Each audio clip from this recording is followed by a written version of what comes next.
Good morning to my all brilliant students and faculty members who are watching this channel. जैसा कि आपको पता है कि department of zoology Lohia college Churu के द्वारा एम्ब्रियोलॉजी की एक व्याख्यानमाला की सीरीज आयोजित की जा रही है।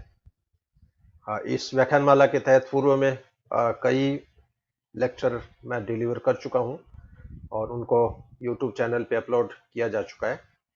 आज की इस व्याख्यानमाला के सोपान में एम्ब्रियोनिक इंडक्शन पे मैं आपसे शेयर करूंगा।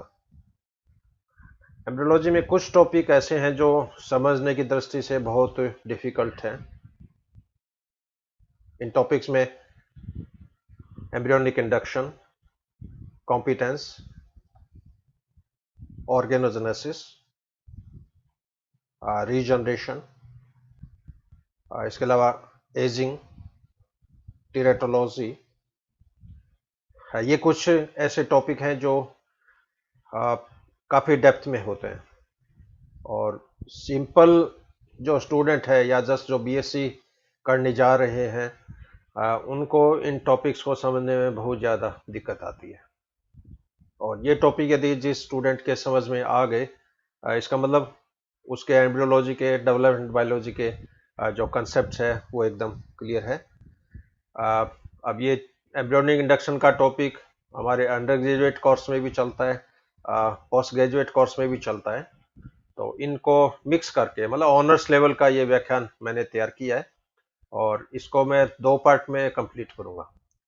पार्ट फर्स्ट के अंदर एम्ब्रियोनिक इंडक्शन क्या है, इंडक्शन की टाइप कैसी होती है, ट्रांसप्लांटेशन कितने प्रकार के होते हैं, ऑर्गेनाइजर की नेचर क्या है, कौन कौन से साइंटिस्ट ने इसमें पायनियर वर्क के रूप में अपने जो एक्सपेरिमेंट थे वो परफॉर्म किए, और इसकी जो मैकेनिज्म कैसी है, इसके सिद्धांत कौन कौन से हैं। इंडक्शन के लिए एक्सप्लेनेशन के लिए अनेक सिद्धांत प्रपोज किए गए हैं।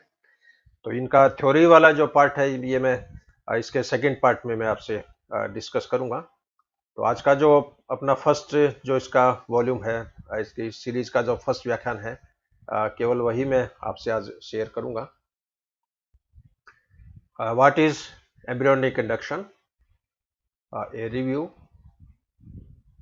It's first part. अब क्वेश्चन है कि इंडक्शन क्या है। What is embryonic induction? Induction is the mechanism by which one group of cells influence the development of and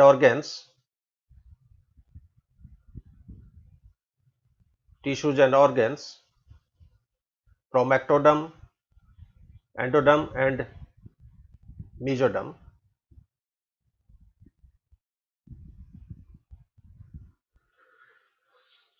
तो इंडक्शन वह प्रक्रिया है जिसमें कोशिकाओं का एक ग्रुप किसी दूसरे ग्रुप की कोशिकाओं को ऑर्गेन फॉर्मेशन हेतु, ऑर्गेनोजेनेसिस हेतु, डिफरेंशिएशन हेतु प्रेरित करता है।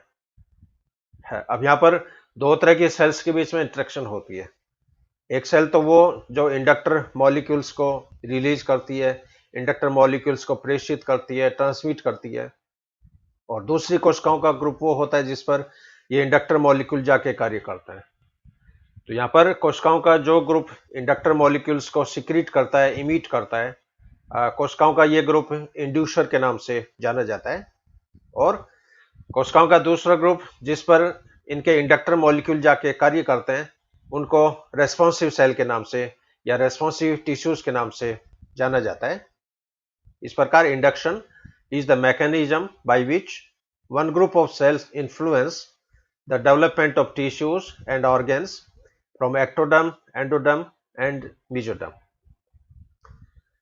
Adjacent cells and cell layers use chemical signals to influence differentiation. तो जिस कोशिकाओं से इंडक्टर मॉलिक्यूल सिक्रीट हो रहे हैं उनके पास की जो कोशिकाएं होती है, एडजासेंट सेल्स या कोशिकाओं के लेयर, इन केमिकल सिग्नल्स के प्रभाव के कारण उनमें डिफरेंशिएशन का प्रोसेस जो होता है वो संपादित होता है। और डिफरेंशिएशन का टॉपिक मैं पहले डिस्कस कर चुका हूँ। डिफरेंशिएशन में मॉर्फोलॉजिकल हो सकता है, यदि सेल की आकार आकृति में परिवर्तन हो रहा है, it means morphological differentiation. Physiological differentiation हो सकता है जिसमें सेल की कार्य प्रणाली में परिवर्तन होता है। बायोकेमिकल डिफरेंशिएशन हो सकता है जिसमें कोशिका के रासायनिक संगठन में परिवर्तन होता है। और जीनोटाइपिक डिफरेंशिएशन हो सकता है जिसके अंदर जीन में ही चेंजिंग आ जाती है। बेस्ट एग्जांपल जैसे आरबीसी। अब अपनी बॉडी में आरबीसी जब बनती है एरिथ्रोब्लास्ट कोशिकाओं से, और एरिथ्रोब्लास्ट जब एरिथ्रोसाइट में कन्वर्ट होती है, तो इस ट्रांसफॉर्मेशन के दौरान, इस डिफरेंशिएशन के दौरान आरबीसी का जो केंद्रक है वो पूरा ही निष्कासित हो जाता है, सेल के बाहर डिस्कार्ड हो जाता है। अब केंद्रक जब एब्सेंट है तो सारे क्रोमोसोम एब्सेंट है, क्रोमोसोम एब्सेंट है तो सारे जीन एब्सेंट है। तो ये जीन लेवल पे होने वाला डिफरेंशिएशन है। chemical signals turned on a set of genes whose expression makes the receiving cells differentiate into a specific tissue।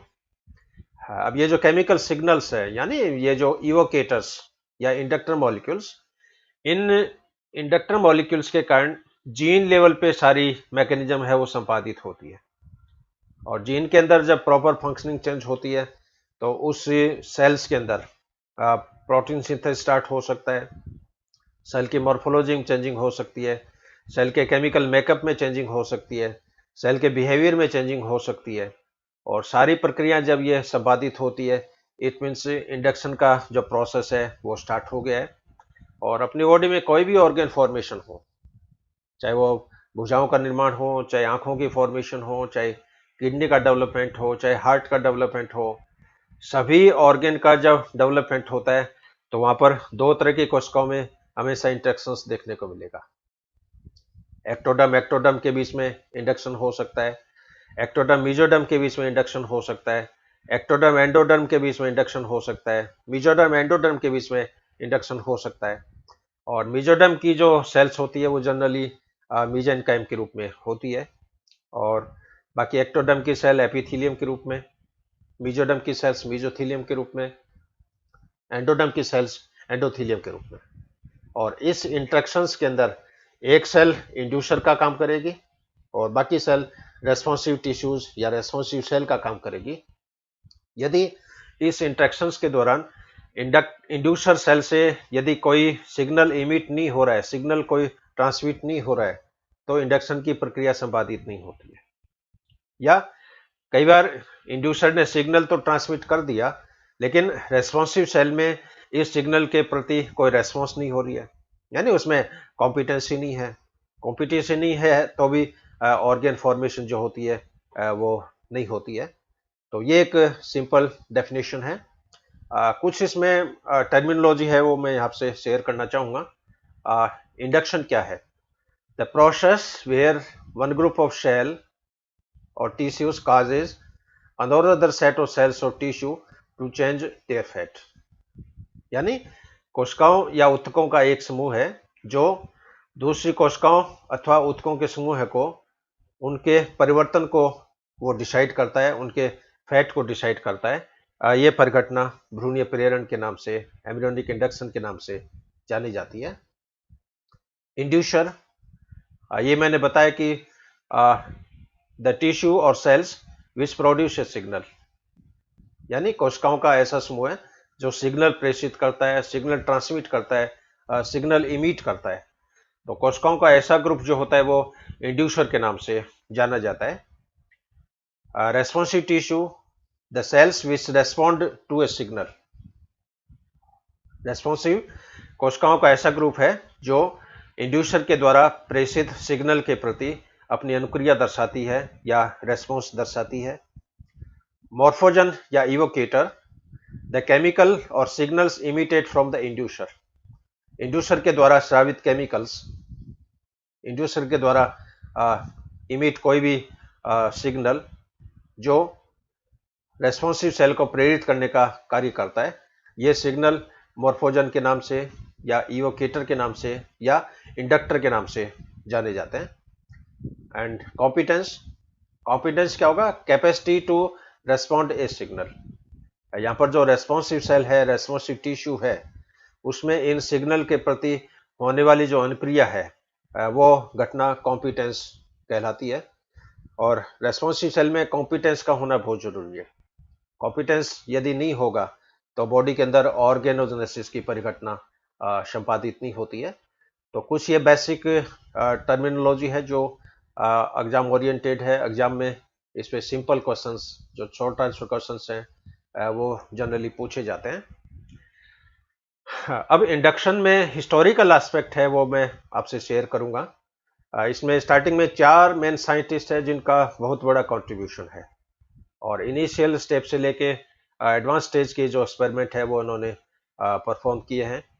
In scientist के द्वारा किस तरह के एक्सपेरिमेंट प्रपोज किए गए, इन एक्सपेरिमेंट्स के क्या रिजल्ट रहे, इन एक्सपेरिमेंट की बेसिस पे इन्होंने क्या निष्कर्ष निकाला, ये मैं इस स्लाइड के माध्यम से आपसे चर्चा करूंगा।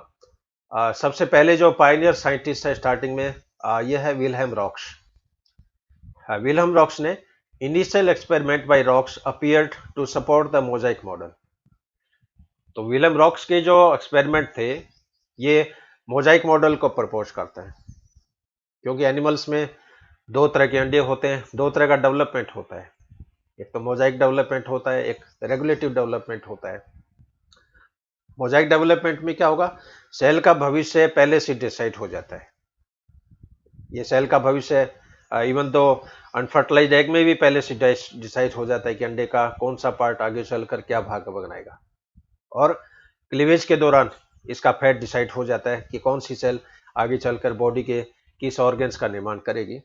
तो इस तरह का जो डेवलपमेंट होता है वो मोजाइक डेवलपमेंट के नाम से जाना जाता है, और इन कोशिकाओं में टोटिपोटेंसी नहीं पाई जाती है। जबकि दूसरी तरफ जिन प्राणियों में रेगुलेटिव डेवलपमेंट होता है उन कोशिकाओं में 4 विदलन तक टोटिपोटेंसी पाई जाती है।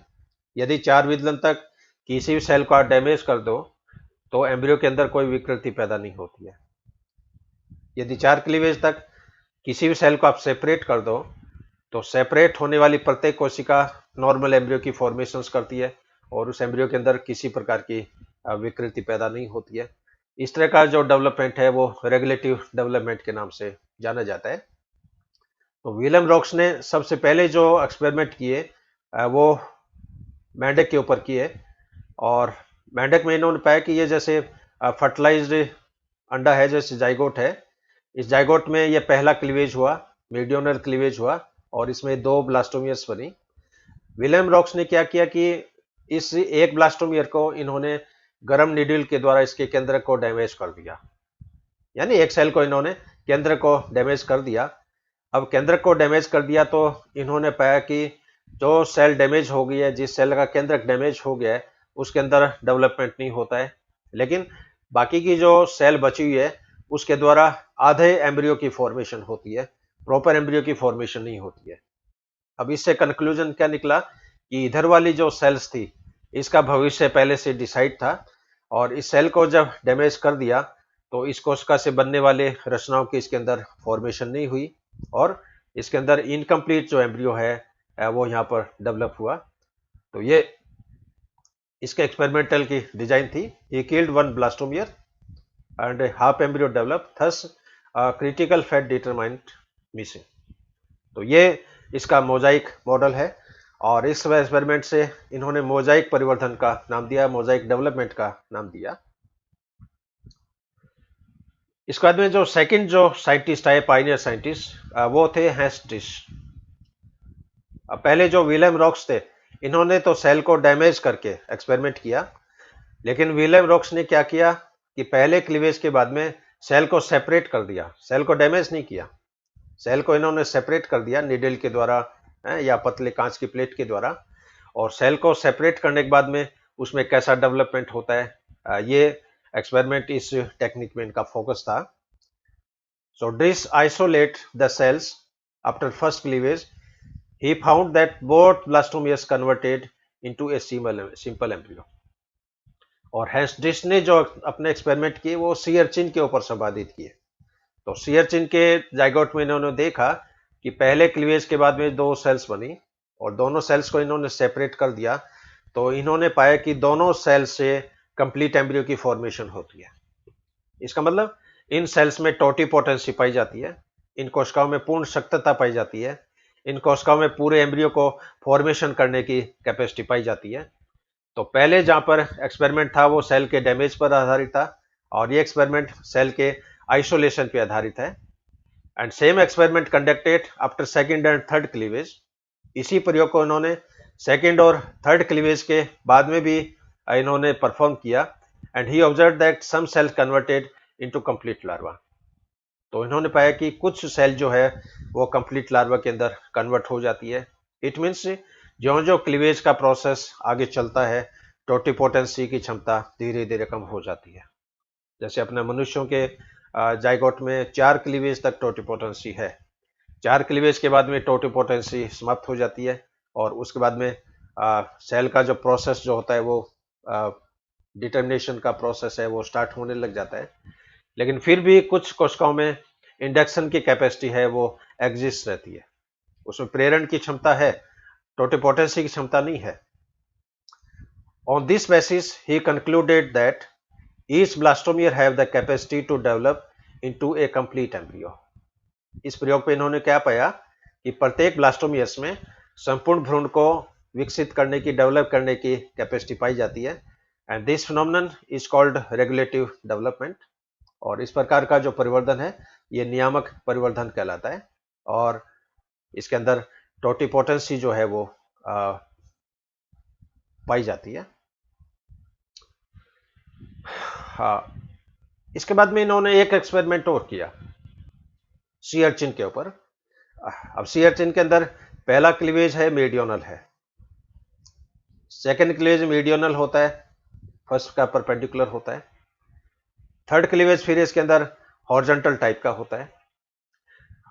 अब हेनरिच ने क्या किया कि पहले क्लीवेज से पहले ही अंडे के ऊपर और नीचे कांच की प्लेट रख दी, यानी इस जाइगोट के नीचे भी कांच की प्लेट है, इस जाइगोट के ऊपर भी कांच की प्लेट है, और इसको हल्का सा प्रेस कर दिया, प्रेशर दबाव इसके ऊपर थोड़ा डाल दिया। अब दो कांच की प्लेट के बीच में जब जाइगोट होता है तो इसमें माइटोटिक स्पिंडल को अपवर्ड डायरेक्शंस में, यानी एनिमल वेस्टल डायरेक्शंस में इस स्पिंडल को रोटेट करना संभव नहीं हो पाता है। परिणाम क्या होगा, जब तक प्लेट रहेगी सारे डिवीजन इसमें मीडियोनल प्रकार के होते रहेंगे, न तो इसमें इक्वेटोरियल डिवीजन होता है, न इसके अंदर ट्रांसवर्स डिवीजन होता है, न इसके अंदर हॉरिजॉन्टल डिवीजन होता है। अब ये जैसे स्टेज है 8 सेल की स्टेज है, यानी थर्ड क्लीवेज तक, और इसमें आप देख रहे हो तीनों क्लीवेज हैं वो वर्टिकल हुए हैं इसमें, मीडियोनल प्रकार के। अब इसके बाद इन्होंने क्या किया कि इस कांच की प्लेट को थोड़ा सा इन्होंने ढीला किया, थोड़ा सा लूज किया। अब प्रेशर थोड़ा कम हो गया तो जो स्पिंडल था उसके पोजीशन कैसी होगी, अपवर्ड, यानी एनिमल वेस्टल डायरेक्शन में इस स्पिंडल की पोजीशन हो गई, और एनिमल वेस्टल डायरेक्शन में जब स्पिंडल की पोजीशन हो गई तो ये सभी कोशिकाएं मीडियोनली ये इक्वेटोरियली जो है वो डिवाइड हो गई। अब इसमें 8 सेल ऊपर 8 सेल नीचे, जबकि पहले वाले केस में, नॉर्मल केस के अंदर इस तरह की सिचुएशंस थी, और अब इसके अंदर ये सिचुएशंस हैं। अब इस केस में आप देख रहे हो 8 ए जो सेल है वो वेस्टल पोल की तरफ है, लेकिन इसमें आप देख रहे हो 8 ए जो कोशिका है वो एनिमल पोल की तरफ है, यहाँ पर ये सेल है वेस्टल पोल की तरफ है। तो इस तरह के एक्सपेरिमेंट में क्या हुआ कि जो केंद्रक जिस सेल्स में होना चाहिए था वहां पर नहीं होने के बजाय दूसरी सेल्स में हो जाता है। अब इन अंडों में एनिमल पोल की जो सेल्स है इनके अंदर साइटोप्लाज्म ज्यादा है, वेस्टल पोल की जो सेल्स है इसके अंदर यॉक्स ज्यादा है, और आजकल एक कंसेप्ट चलता है न्यूक्लियो साइटोप्लाज्मिक इंटरेक्शन। अब जो सेल एनिमल पोल की सेल्स में है इन कोशिकाओं का केंद्रक साइटोप्लाज्म के द्वारा सराउंडेड है, और जो वेस्टल पोल की सेल है इसमें न्यूक्लियस यॉक के द्वारा सराउंडेड है। तो केंद्रक के चारों ओर का जो सराउंडिंग एनवायरनमेंट होता है वो केंद्रक में उपस्थित जीन्स की फंक्शनिंग को प्रभावित करता है, और यह घटना न्यूक्लियो साइटोप्लाज्मिक इंटरेक्शन के नाम से जानी जाती है। और इस एक्सपेरिमेंट के अब कंक्लूजन क्या निकले, in this blastomeres, in isolated blastomeres, यानी ये डिस का जो एक्सपेरिमेंट था इसमें यह था कि prospective potency is more than prospective fate, लेकिन रॉक्स के मॉडल में prospective potency is similar to prospective fate. In sea urchin embryo, a harmonious equipotential system is present which forms a normal embryo, and fate of nucleus depends on its location in the embryo. तो sea urchin के embryo में एक प्रकार का harmonious equipotential system है, वो पाया जाता है, जो नॉर्मल एम्ब्रियो की फॉर्मेशंस को रेगुलेट करता है। और प्रत्येक केंद्र का भविष्य इस बात पे डिपेंड करता है कि ये कोशिकाएं किस पॉल की सेल्स में हैं, किस तरह की सेल्स में हैं, उनका साइटोप्लाज्मिक कंपोनेंट कैसा है। और इस एक्सपेरिमेंट की बेसिस पे, on this experiment, Driss proposed a new concept of nucleocytoplasmic interaction. इस एक्सपेरिमेंट की बेसिस पे Driss ने न्यूक्लियोसाइटोप्लाज्मिक इंटरेक्शन इस कंसेप्ट का सूत्रपात किया। And the responsible forces are called entelechy. और इसके लिए जो उत्तरदायी जो फोर्सेज हैं, उत्तरदायी जो कारक हैं, इन फैक्टर्स को इन्होंने एंटेलेची का नाम दिया। एंटेलेची का अर्थ होता है इंटरनल गोल डायरेक्टेड फोर्सेस। ये दोनों एक्सपेरिमेंट की यहाँ पर कंपैरिजन जैसे दिखाया है इसमें, रॉक्स एक्सपेरिमेंट और हेस्ट-ड्रिस एक्सपेरिमेंट। रॉक्स ने अपने प्रयोग 1888 में प्रपोज किए, हेस्ट-ड्रिस ने अपने प्रयोग 1892 में संपादित किए। रॉक्स ने अपने एक्सपेरिमेंट मेंढक पे संपादित किए, ड्रिस ने अपने प्रयोग सी अर्चिन के ऊपर किए। रॉक्स के जो एक्सपेरिमेंट थे वो सेल को डैमेज करने पर आधारित है, यानी दो जो ब्लास्टोमियर थी उसमें एक ब्लास्टोमियर को नीडल के द्वारा, गर्म नीडल के द्वारा इन्होंने डैमेज कर दिया। जबकि ड्रिस के जो एक्सपेरिमेंट है ये सेल के आइसोलेशन पे आधारित है, इन्होंने सेल को आइसोलेट कर दिया। इसमें यह पाया गया है कि मेंढक में जो डेवलपमेंट है वो मोजाइक टाइप का है, और यहाँ पर इन्होंने पाया कि सी अर्चिन में जो डेवलपमेंट है वो नियामक प्रकार का है, रेगुलेटिव प्रकार का है। और यहाँ पर सेल का जो भविष्य है वो डिटर्मिनेट टाइप, डिटरमाइन हो गया है, सेल का भविष्य निर्धारित है। यहाँ पर सेल का भविष्य अनिर्धारित है। और इस केस के अंदर टोटिपोटेंसी नहीं पाई जाती है, इस केस के अंदर टोटिपोटेंसी पाई जाती है। और यहाँ पर प्रोस्पेक्टिव पोटेंसी जो है वो प्रोस्पेक्टिव फैट के बराबर है, लेकिन यहाँ पर ब्लास्टोमियर में प्रोस्पेक्टिव पोटेंसी प्रोस्पेक्टिव फैट से बहुत ज़्यादा है, क्योंकि सेल का फैट तो मान लीजिए कुछ लिमिटेड हो सकता है, लेकिन प्रोस्पेक्टिव पोटेंसी होने के कारण एक संपूर्ण ब्लास्टोमियर पूरे एम्ब्रियो के अंदर डेवलप हो सकती है। तो ये एक कंपेरेटिव एस्पेक्टिव टेबल के माध्यम से मैंने आपसे डिस्कस किया है। इसके बाद में जो तीसरे पायनियर साइंटिस्ट आए वो थे स्वेन हॉर्स्टेडियस। स्वेन हॉर्स्टेडियस ने भी इसी तरह के एक्सपेरिमेंट किए, लेकिन वो बाद की स्टेज में। अब इन्होंने क्या किया, जैसे ये 8 सेल का एम्ब्रियो है, 4 इसके अंदर सेल एनिमल पोल पे है जो नीले कलर में दिखाई है, 4 ही वेस्टल पोल की सेल है जो येलो कलर में दिखाई है। अब इन्होंने एक तो इन सेल्स को हॉरिजॉन्टली सेपरेट किया, ये देख रहे हो आप, इसमें कांच की स्लाइड के द्वारा इन सेल्स को सेपरेट किया जा रहा है। एनिमल पोल की 4 सेल अलग हो जाएगी, वेस्टल पोल की 4 सेल अलग हो जाएगी। इस केस में आप देख रहे हो इन्होंने इसको वर्टिकली सेपरेट कर रहे हैं, और वर्टिकली सेपरेट होते हैं तो हर पार्ट में क्या होगा, 2 सेल एनिमल पोल की है, 2 सेल वेस्टल पोल की है। इसी तरह इस साइड में भी 2 सेल एनिमल पोल की है, 2 सेल वेस्टल पोल की है। लेकिन इस पहले वाले केस में हॉरिजॉन्टल आइसोलेशन में क्या है, 4 सेल एनिमल पोल की है, 4 सेल वेस्टल पोल की है, दोनों का मिक्सचर नहीं है। अब इन चारों ही केस में आप देख रहे हो क्या क्या रिजल्ट निकल। यदि केवल एनिमल पोल की सेल्स है तो इससे डोर ब्लास्टुला का निर्माण होता है और प्रॉपर एम्ब्रियो की इसमें फॉर्मेशन नहीं होती है। केवल वेस्टल पोल की जो सेल्स है इसके द्वारा प्लूटियस लार्वा बनता है, और इससे जो एम्ब्रियो बनेगा वो एम्ब्रियो नॉर्मल हो सकता है, कई बार नॉर्मल एम्ब्रियो नहीं बनता है। वर्टिकल आइसोलेशन में आप देख रहे हो इन दोनों ही अर्धांश से प्लूटियस लार्वा बनता है, लेकिन उसकी साइज नॉर्मल जो बननी चाहिए उसकी तुलना में आधी होती है, और ये प्लूटियस लार्वे में आगे इसके अंदर डेवलपमेंट होता है। तो स्वेन हॉर्स्टेडियस ने 8 सेल की स्टेज में इनको हॉरिजॉन्टली आइसोलेट किया और इनको वर्टिकली आइसोलेट किया। तो उन्होंने पाया कि अलग अलग सेल्स में अलग अलग तरह की पोटेंसी पाई जाती है, और वो अलग अलग तरह की रचनाओं के अंदर परिवर्तित होते हैं। इसी एक्सपेरिमेंट को एक और सिंपल फिगर के पहले वाले केस में आप देख रहे हो इन सेल्स को इन्होंने हॉरिजॉन्टली सेपरेट किया, सॉरी वर्टिकली इनको आइसोलेट किया। वर्टिकली आइसोलेट किया तो दोनों ओर की जो सेल्स हैं दोनों के द्वारा नॉर्मल लार्वा बनता है, नॉर्मल एम्ब्रियो बनता है। लेकिन यदि इसको हॉरिजॉन्टली आइसोलेट किया तो एनिमल पॉल की जो सेल्स हैं वो तो इस इनकम्प्लीट एम्ब्रियो के अंदर डेवलप होती है, इसके अंदर डोर ब्लास्टला बनता है। लेकिन वेस्टल पॉल की जो सेल्स हैं ये प्लूटियस लार्वा के अंदर कन्वर्ट हो जाती है। तो ये स्वेन हॉर्स्टेडियस का एक अलग ही आइसोलेशन टाइप पे ये एक्सपेरिमेंट इन्होंने के अंदर प्रपोज किया। और इसके कंक्लूजन जो है वो इस प्रकार है एक्सपेरिमेंट के। Animal blastomeres and ways first layer constitutes endoderm. तो एनिमल पॉल की जो सेल्स हैं और वेस्टल पॉल की फर्स्ट लेयर की जो सेल्स हैं ये आगे चलकर एंडोडर्म की फॉर्मेशंस करती है। वेस्टल पॉल की जो सेकंड लेयर है ये आगे चलकर एंडोडर्म का निर्माण करती है। मार्कोमियर जो होती है ये केवल मीजोडर्म का निर्माण करती है। केवल एनिमल पॉल की सेल से डोर ब्लास्टला का निर्माण होता है। Animal pole plus vegetal pole की फर्स्ट लेयर इससे इनकम्प्लीट लार्वा की फॉर्मेशन होती है। Animal pole plus vegetal pole की सेकंड लेयर के कॉम्बिनेशन से आइडेंटिफाइड लार्वा की फॉर्मेशन होती है। Animal pole and micromere combinedly forms identifiable larva. Animal pole और माइक्रोमियर इन दोनों का यदि कॉम्बिनेशन हो तो इससे भी पहचान योग्य जो लार्वा है उसकी फॉर्मेशन होती है।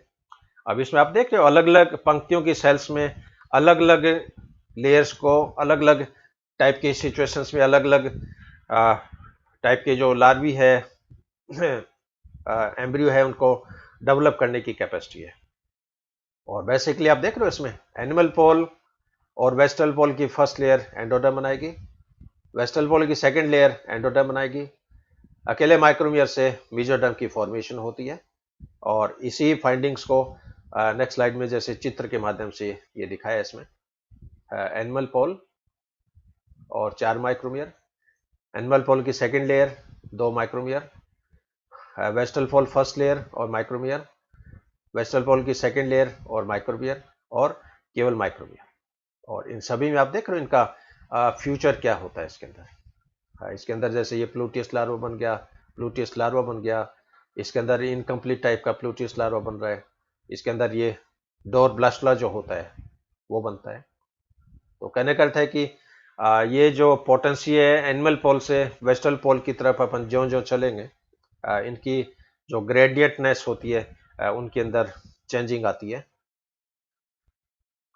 और इसी एक्सपेरिमेंट की बेसिस पे on the basis of this experiment Hostadius concluded that 2 types of gradients are present in an egg। इस प्रयोग के आधार पर हॉस्टेडियस ने पाया कि एक अंडे के अंदर एक जाइगोट के अंदर 2 प्रकार की प्रवणता या 2 प्रकार की ग्रेडियंट है वो पाई जाती है। एक तो एनिमल ग्रेडियंट, एक वेस्टल ग्रेडियंट। एनिमल ग्रेडियंट में वो केमिकल या वो सिग्नल होते हैं जिनकी मैक्सिमम कंसंट्रेशन एनिमल पोल पे होती है और जो जो वेस्टल पोल की तरफ जाएंगे इसकी सांद्रता में कमी आती जाती है। और वेस्टल ग्रेडियंट के अंदर वो मॉलिक्यूल या वो केमिकल्स होते हैं जिनकी कंसंट्रेशन वेस्टल पोल पे तो ज़्यादा है लेकिन जो जो एनिमल पोल की तरफ चलेंगे इसकी कंसंट्रेशन कम होती जाती है। इस प्रकार animal gradient gradually decrease towards vegetal pole and in vegetal gradient gradually decreases towards animal pole. हाँ, इसके बाद में जो फाउंडर जो एक्सपेरिमेंट थे जिनके बहुत ड्रास्टिक रिजल्ट सामने देखने को पड़े और इस एक्सपेरिमेंट की बेसिस पे इनको नोबेल पुरस्कार के द्वारा भी सम्मानित किया गया। तो इसमें चौथे जिनका बहुत ही रिनाउड वर्क है, मार्वलस वर्क है, हिस्टोरिकल वर्क है, एक्स्ट्राऑर्डिनरी, ये थे स्पीमेन। और स्पीमेन और एक इनके शिष्य थे पोस्ट डॉक्टर स्टूडेंट मेल हिल्डे मैनगोल्ड। तो स्पीमेन और मेलगोल्ड ने भ्रूण प्रेरण से संबंधित प्रयोग संपादित किए और इनकी फाइंडिंग्स की बेसिस पे इनको नोबेल पुरस्कार से भी सम्मानित किया। और इनके जो एक्सपेरिमेंट है उनको मैं क्लासिकल वे में आपसे मैं शेयर करूंगा। Hence Spearman's work in 1903 demonstrated the concept of nuclear equivalence in this elegant experiment partially constricted the fertilized egg. The resultant development is associated with weaning. Hans Spemann ने क्या किया कि सियरचिन का जो अंडा था, इस अंडे को एनिमल पोल से वेस्टल पोल की तरफ इन्होंने एक धागे से बांध दिया। ये देख रहे हो, लाइक लिगेचर है, धागे से बांध दिया। अब धागे से बांध दिया तो इसका जो दाहिनी तरफ का जो भाग था, यानी आधा भाग, इसके अंदर केवल सेल डिवीजन होता रहा, और इधर चूंकि कोई केंद्रक नहीं था इसलिए इसके अंदर कोई सेल डिवीजन नहीं हुआ। अब इन्होंने क्या दिखा कि जब 4 क्लीवेज हो गया, 16 सेल बन गई, तो एक केंद्रक प्रेशर के कारण इस संकरी खांच के द्वारा फिसल कर इस लेफ्ट पार्ट में आ गया। अब लेफ्ट पार्ट में आ गया तो इस लेफ्ट साइड का ये जो केंद्रक था, इस केंद्रक के अंदर भी परिवर्तन स्टार्ट हो गया, और बाद में इन्होंने देखा कि इस एम्ब्रियो के अंदर दो जो लार्वा है, 2 लार्वा डेवलप हो रहे हैं, और एक तरह से आइडेंटिकल ट्विन है, एक तरह से जुड़वा जो एम्ब्रियो है वो यहाँ पर फॉर्मेशन हुए हैं। अभी इस एक्सपेरिमेंट के बेसिस पे स्पीमैन के दिमाग में कई तरह के विचार उपजे हैं। क्या इन कोशिकाओं में टोटिपोटेंसी है, कि क्या इन कोशिकाओं में इंडक्शन की कैपेसिटी है, या इन कोशिकाओं में क्या सामर्थ्य की क्षमता है। इसके पश्चात इन्होंने एक एक्सपेरिमेंट और संपादित किया इसमें, मेंढक के एम्ब्रियो के ऊपर। ये जैसे मेंढक का जाइगोट है, ये भी मेंढक का जाइगोट है। ये इसमें ग्रे क्रिसेंट है, ये इसमें ग्रे क्रिसेंट है। अब इसमें ये जो जाइगोट है इसके अंदर नॉर्मल क्लीवेज हो रहा है, फर्स्ट क्लीवेज, और नॉर्मल फर्स्ट क्लीवेज होता है तो पहले क्लीवेज के दौरान इस ग्रे क्रिसेंट का आधा भाग इस ब्लास्टोमियर में है और आधा भाग इस ब्लास्टोमियर में है। तो इन्होंने पाया कि इन दोनों सेल से दो एक समान एम्ब्रियो की इसके अंदर फॉर्मेशन होती है, नॉर्मल डेवलपमेंट होता है। अब दूसरे एक्सपेरिमेंट में इन्होंने क्या किया कि जो माइटोटिक स्पिंडल था, माइटोटिक स्पिंडल को इन्होंने रोटेट कर दिया फर्स्ट क्लीवेज से पहले। अब चूंकि क्लीवेज जो होता है वो हमेशा स्पिंडल के लंबवत होता है, तो पहले वाला जो केस था इसके अंदर तो आप देख लो स्पिंडल यूं है हॉरिजॉन्टल, और इस केस में क्या हुआ, स्पिंडल जो था वो यो रोटेट हो गया। स्पिंडल जो था उनको इन्होंने इस तरह रोटेट कर दिया। अब इस तरह रोटेट कर दिया तो पहला जो क्लीवेज हुआ उसमें आप देख रहे हो एक सेल में तो पूरा ग्रे क्रिसेंट है, लेकिन इसके पीछे वाली जो सेल है इसके अंदर ग्रे क्रिसेंट टोटली एब्सेंट है। इस केस में तो आप देख रहे हो पहले क्लीवेज के बाद में दोनों सेल में आधा आधा ग्रे क्रिसेंट आ जाता है हिस्से में, लेकिन इस केस में आप देख रहे हो इधर वाली जो सेल है इसके अंदर 100% ग्रे क्रिसेंट है, लेकिन इधर वाली सेल में ग्रे क्रिसेंट बिल्कुल भी नहीं है। और जिस सेल में ग्रे क्रिसेंट नहीं होता है उससे एबनॉर्मल एम्ब्रियो की फॉर्मेशन होती है, और इसके बाद में आगे कोई न्यूरुला वगैरह ये स्टेज नहीं बनती है।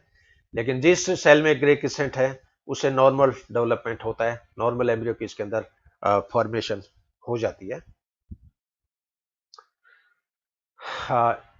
इसके अलावा ये ट्रांसप्लांटेशन से संबंधित कुछ प्रयोग है जो स्पीमेन ने अर्ली गेस्ला और लेट गेस्ला में इन्होंने संपादित किए।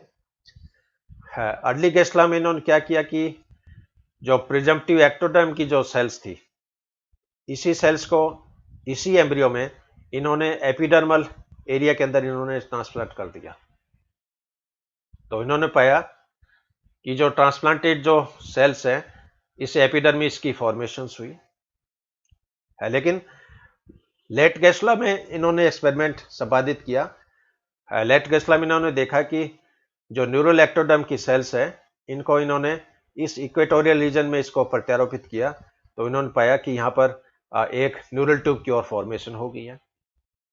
इट मीन्स पहले वाला जो केस है इसके अंदर कोई इंडक्शन का फिनोमिनन संपादित नहीं हो रहा है, लेकिन इस सेकंड केस के अंदर इंडक्शन का प्रोसेस जो है वो संपादित हो रहा है।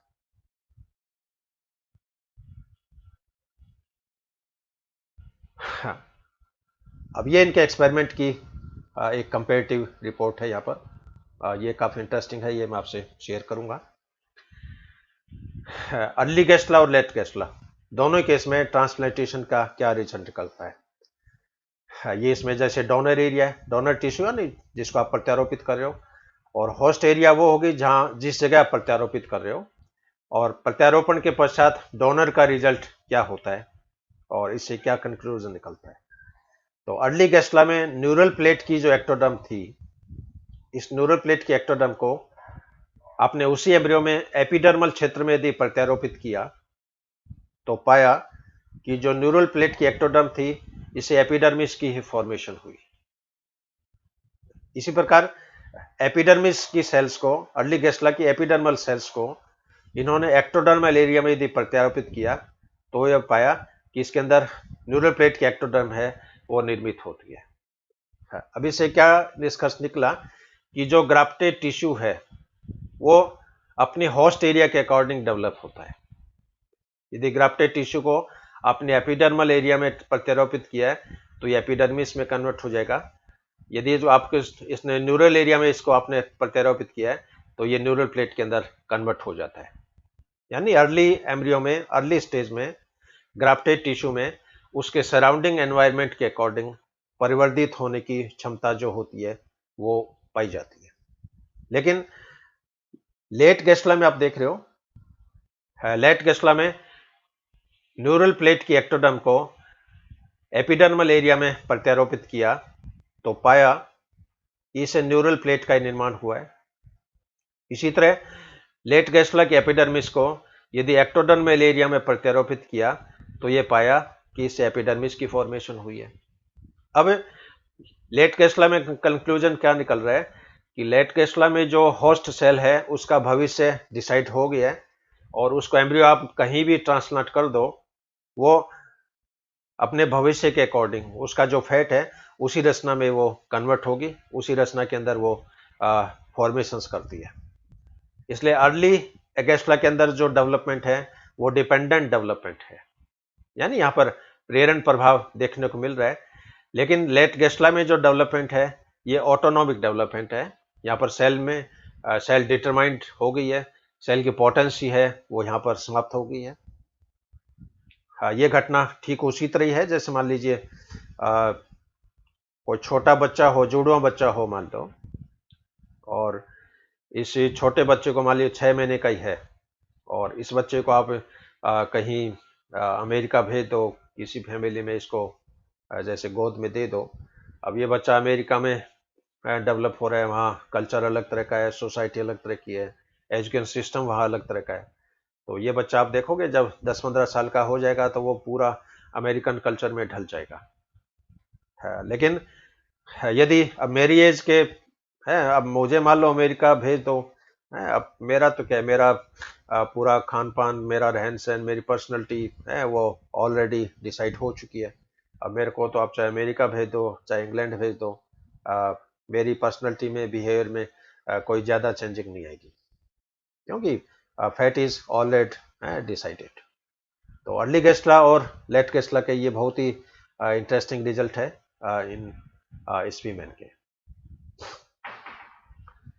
ये वही सेम एक्सपेरिमेंट यहाँ पर फिर दिखाया है इसके अंदर। इन्होंने इस टिश्यू को यहाँ पर ट्रांसप्लांट किया तो इन्होंने पाया कि इसके अंदर एक नया एम्ब्रियो और बन गया और दोनों टैडपोल लार्वा आपस में बैली के द्वारा जो है वो जुड़े हुए हैं। ये वही सेम एक्सपेरिमेंट, और इसी एक्सपेरिमेंट की बेसिस पे इन्होंने निष्कर्ष निकाला कि जो गेस्ला की जो डॉर्सल लिप होती है, इस डॉर्सल लिप के अंदर प्रेरण की क्षमता जो होती है वो पाई जाती है। अब स्पीमेन ने जो एक्सपेरिमेंट जो किए ट्रांसप्लांटेशन के, ये 4 तरह के थे। एक तो ऑटोप्लास्टिक ट्रांसप्लांटेशन। ऑटोप्लास्टिक में क्या होता है, part of an embryo implanted in the same embryo, यानी उसी एम्ब्रियो के सेल्स को सेपरेट करके उसी एम्ब्रियो में आप दूसरी जगह प्रत्यारोपित कर दो। तो इस तरह का जो प्रत्यारोपण होता है ये ऑटोप्लास्टिक ट्रांसप्लांटेशन कहलाता है। मान लो मेरी स्किन निकाल के मेरी बॉडी में ट्रांसप्लांट कर दी तो ये ऑटोप्लास्टिक है। होमोप्लास्टिक ट्रांसप्लांटेशन, इस प्रत्यारोपण में क्या होगा, when part of an embryo of a species is implanted in another embryo of the same species. अब यहाँ पर जीनस भी सेम है, स्पीसीज भी सेम है, लेकिन एक एम्ब्रियो की सेल्स दूसरे एम्ब्रियो में प्रत्यारोपित हो रही है, स्पीसीज सेम है। जैसे राना टाइग्रीना की सेल्स को लेके दूसरी राना टाइग्रीना के एम्ब्रियो में आप प्रत्यारोपित कर दो, तो ये होमोप्लास्टिक ट्रांसप्लांटेशन है। यहाँ पर जीनस भी सेम है, स्पीसीज भी सेम है। Heteroplastic transplantation, in this transplantation genus is same but species is different. इस प्रकार के प्रत्यारोपण में जीनस तो सेम रहेगा लेकिन स्पीसीज अलग होती है। जैसे राना टाइग्रीना के एम्ब्रियो की सेल्स को आप लेकर राना साइनोफिलिक्टिस के एम्ब्रियो में आप ट्रांसप्लांट कर दो। अब यहां पर दोनों जीनस सेम है राना, लेकिन एक राना टाइग्रीना है, एक राना साइनोफिलिक्टिस है। तो टाइग्रीना की सेल्स को लेकर साइनोफिलिक्टिस के एम्ब्रियो में आपने प्रत्यारोपित कर दी। तो इस तरह का जो प्रत्यारोपण होता है ये हेटेरोप्लास्टिक ट्रांसप्लांटेशन के नाम से जाना जाता है। और चौथी टाइप जो है वो जीनोप्लास्टिक। जीनोप्लास्टिक में क्या होगा, इन this transplantation genus is different. यहाँ पर जीनस है वो डिफरेंट होता है। जैसे राना टाइग्रीना के एम्ब्रियो की सेल्स का प्रत्यारोपण आपने बुफो एंडरसोनाई के अंदर कर दिया। अब राना टाइग्रीना अलग स्पीशीज है, बुफो एंडरसोनाई अलग स्पीशीज है। अब राना है ये अलग जीनस है, बुफो है ये अलग जीनस है। तो राना की सेल्स को आपने बुफो में प्रत्यारोपित कर दिया। तो इस तरह का जो प्रत्यारोपण होता है ये जीनोप्लास्टिक ट्रांसप्लांटेशन कहलाता है। अपने हिंदू माइथोलॉजी में जैसे गणेश जी का गॉड जो है, इसकी आइडल आप देखते हो, गणेश जी के अंदर हाथी की सूंड का प्रत्यारोपण है उस बच्चों पे कर दिया है। अभी किद्वंती है, एक्सपेरिमेंट इस तरह का हुआ नहीं हुआ ये तो हम कुछ कह नहीं सकते, लेकिन गणेश जी की जो आइडल है ये जीनोप्लास्टिक ट्रांसप्लांटेशन का एक बेस्ट इंडिकेशन है। ये वही सेम एक्सपेरिमेंट, ये जैसे डॉर्सल लिप, और डॉर्सल लिप को इन्होंने इस इक्वेटोरियल रीजन में यहाँ प्रत्यारोपित किया। इसी सेल को इन्होंने ब्लास्टोसिल की कैविटी के अंदर प्रत्यारोपित कर दिया। लोकेशन सेम है, यहाँ पर ये बाहर है और यहाँ पर ये भीतर है। तो इन दोनों केस में इन्होंने पाया कि जो ट्रांसप्लांटेड जो टिश्यू था उसमें इंडक्शन के कारण एक सेकेंडरी न्यूरल ट्यूब और बन गई, और लास्ट में इसमें दो जुड़वा टेटपुलारो बनते हैं, और इनकी जो एब्डोमेन होता है, बेली होती है, वो आपस के अंदर जुड़ी रहती है।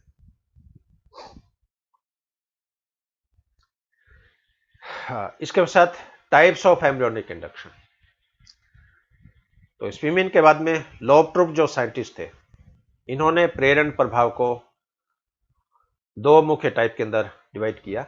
एक तो एंडोजिनस इंडक्शन, एक एक्सोजिनस इंडक्शन, अंतर्जात प्रेरण और बहिर्जात प्रेरण।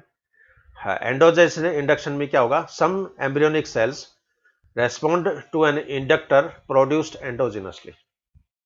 इस प्रकार के प्रेरण में जो इंडक्टर सिग्नल सेल के अंदर सिक्रीट हो रहा है, उसी सेल के प्रति ये रेस्पॉन्स दर्शाती है, यानी इसको बाहर से संकेत की आवश्यकता नहीं है।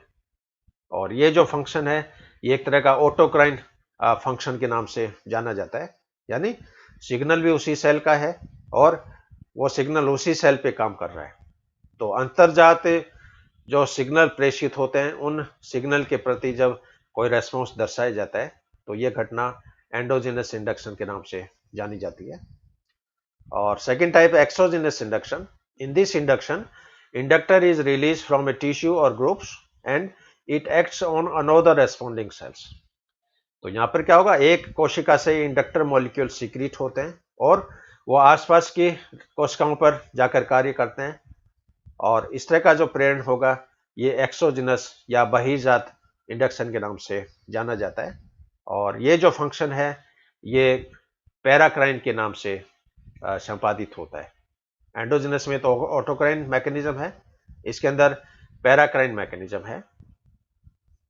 अब एक्सोजिनस इंडक्शन जो है ये भी दो प्रकार का हो सकता है। एक तो होमोटिपिक इंडक्शन और second is heterotypic induction. Homotypic induction में क्या होगा, when an inducer stimulate the responsive cell to produce the organs of similar nature. Homotypic में क्या होगा, जब इंड्यूसर अपने ही समान रचना की फॉर्मेशन को प्रेरित करे। यानी जिस प्रकार का इंडक्टर जिस इंड्यूसर से सीक्रेट हो रहा है, उस इंडक्टर के प्रति रेस्पॉन्सिव सेल उस इंड्यूसर के जैसी रचना में कन्वर्ट हो जाती है। तो यहां पर जो डोनर है, डोनर टिश्यू रेस्पॉन्सिव सेल को अपने जैसी रचना में कन्वर्ट करने के लिए प्रेरित करता है। तो यह रूपांतरण होमोटिपिक इंडक्शन के नाम से जाना जाता है। और हेटेरोटिपिक में क्या होगा? When an inducer stimulate the tissue to develop into another cells. और यहां पर जो इंड्यूसर होता है वो रेस्पॉन्सिव सेल को अपने से भिन्न प्रकार की कोशिका को डेवलप करने हेतु प्रेरित करता है।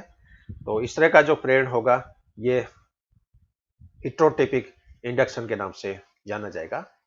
तो लोगट्रुप ने ये इंडक्शन को क्लासिफाई किया है, एंडोजेनस अंतर्जात, एक्सोजेनस बहिर्जात। एक्सोजेनस भी दो प्रकार का होगा, होमोटिपिक और हेटेरोटिपिक। इस स्लाइड में वही मेन कंक्लूजन है। Hence Beeman and Hildebrandt called discovery of primary embryonic induction. Induction is a type of regulatory development. They prove the importance of induction and other cell-cell interactions in development by transplant experiment in amphibian embryo. और इनके experiment है वो पहले वाले slide में मैं आपसे share कर चुका हूँ। हाँ, इसके बाद में ऑर्गेनाइजर में क्या क्या करेक्टरिस्टिक होनी चाहिए, क्या क्या लक्षण होने चाहिए, ये बहुत ही इंपॉर्टेंट है और शॉर्ट नोट्स के रूप में एग्जाम में इसमें जनरली क्वेश्चन आता है। Organizer have the capacity to produce the embryo, mesoderm, notochord and prechordal plate. तो ऑर्गेनाइजर जो होता है इसके अंदर पूरे एम्ब्रियो को फॉर्मेशन की कैपेसिटी होती है, इसमें मेसोडर्म को निर्मित करने की कैपेसिटी होती है, इसमें नोटोकॉर्ड को डेवलप करने की कैपेसिटी होती है, इसमें प्रीकॉर्डल प्लेट को डेवलप करने की कैपेसिटी होती है। It have the capacity of self organization and self differentiation. इसमें स्वयं को विभेदित करने की क्षमता पाई जाती है, स्वयं को संगठित करने की क्षमता पाई जाती है।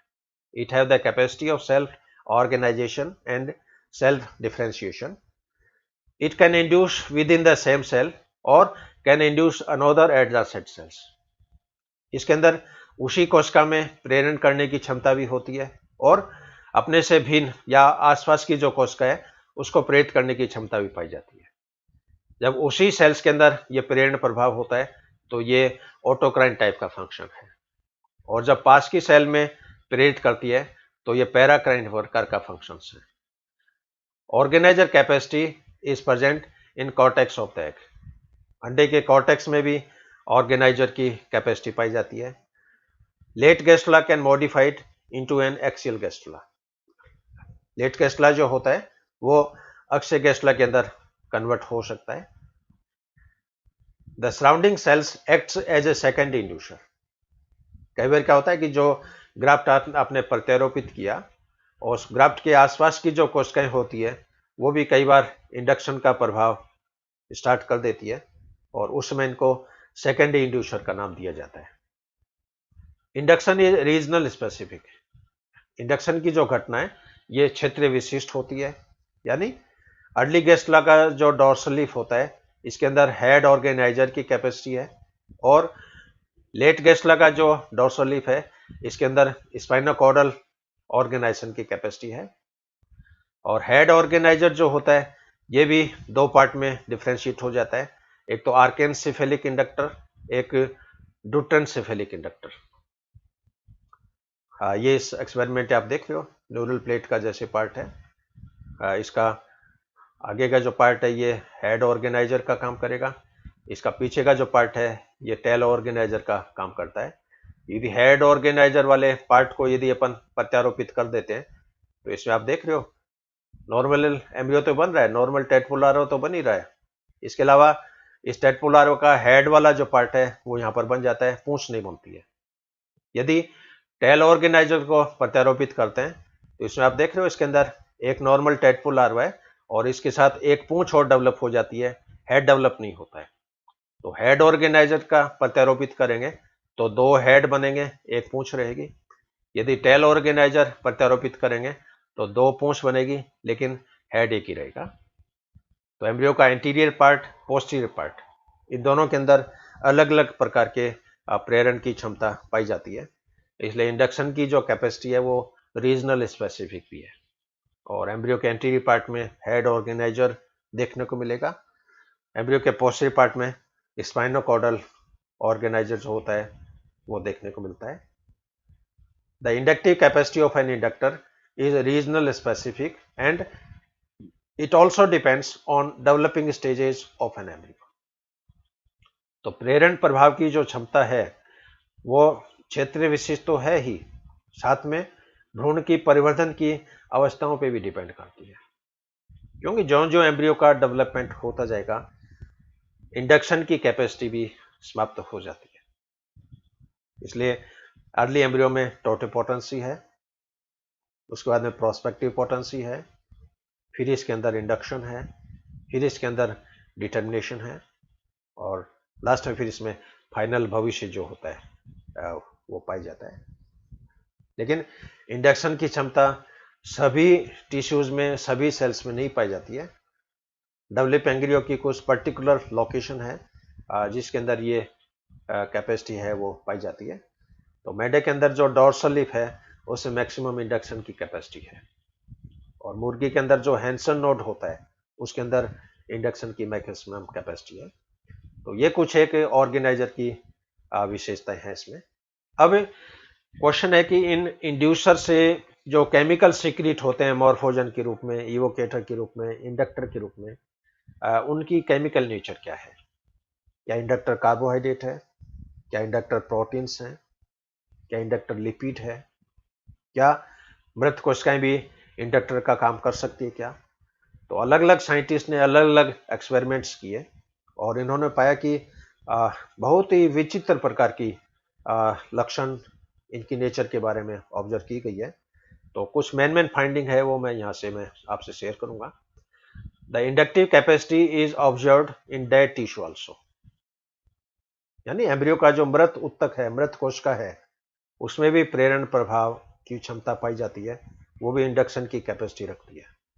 इसलिए इंडक्शन के लिए कोई जरूरी नहीं है कि कोशिकाओं का, एम्ब्रियो का जिंदा होना बहुत जरूरी है। मृत कोशिकाएं जो होती है वो भी यहाँ पर प्रेरण प्रभाव उत्पन्न करने में कैपेबल है।